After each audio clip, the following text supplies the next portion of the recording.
And 1 week of violent protests, there is calm on the streets of Kazakhstan finally. The unrest has been ruthlessly crushed. The protesters have returned home, but the story is far from over.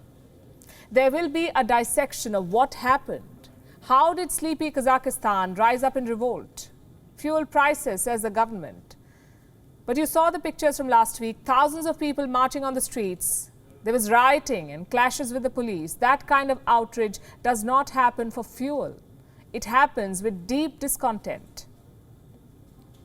And at the heart of this discontent is one man, Nursultan Nazarbayev, president for 3 decades, godfather of the current Kazakh regime. It's the classic tale of a despot. Nazarbayev kept getting richer, his people kept getting poorer. Kazakhstan has natural reserves worth millions of dollars. They pump out 1.7 million barrels of oil every day. They make up 40% of the world's uranium reserves, but not everyone gets these riches. 162 people make up 55% of Kazakhstan's wealth. In other words, 162 people own more than half the country. At the same time, Kazakhstan's minimum wage is $100 per month. So the ordinary people were not getting rich. Then who was? Nursultan Nazarbayev and his family. His second daughter is the majority stakeholder in Kazakhstan's biggest bank. Her stake is $2.8 billion. His grandson's father-in-law owns McDonald's franchisees in Kazakhstan and Belarus.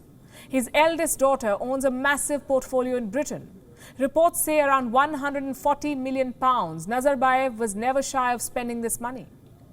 From 2011 to 2015, he enlisted the services of former British Prime Minister Tony Blair. He paid Blair's company around $7 million a year.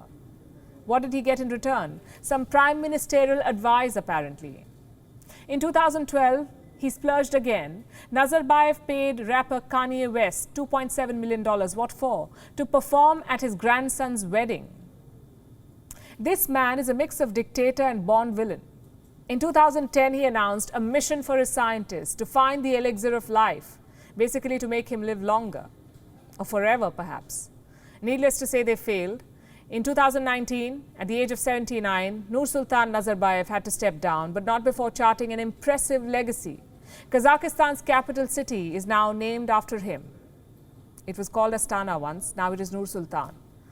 He got to handpick the next president. Plus, he got a plum retirement post, chairman of the Security Council. No work, but all the power. Nursultan thought he would sail into retirement, that people would celebrate his life, that museums would be built in his name. But the exact opposite has happened. The Kazakh people are on the streets protesting. And this is their slogan, old man out. No spoilers here. The old man is Nursultan Nazarbayev. Even his handpicked prodigy has abandoned him.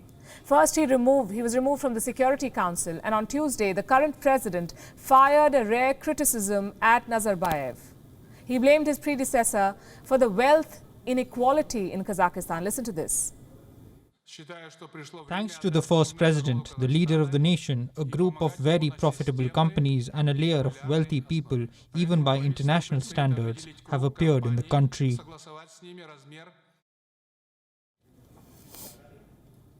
It's easy to dismiss this as an isolated case, but the fact is, there is a message for all autocrats here. What happens when you leave office? Or if you die in office, nobody will remember you as the godfather of your nation. They will blame you for their hardships, or your successor will dismantle your legacy. It has happened before. And since we're talking about former Soviet states, I'll give you an example from the Soviet Union. In 1956, Soviet leader Nikita Khrushchev gave a secret speech to his party men. What did he say in that speech? It was basically a condemnation of his predecessor, Joseph Stalin. Khrushchev exposed Stalin's hunger for power, how he tortured and killed millions of people in gulags. When Khrushchev was done, there was utter silence. Rumor is the communist delegates could not even look at each other. This is what awaits most autocrats. If you keep accumulating money, if you keep exploiting your people, if you keep denying democracy, two things will happen. A, the people will topple you, or B, you will be condemned by history. WION is now available in your country. Download the app now and get all the news on the move.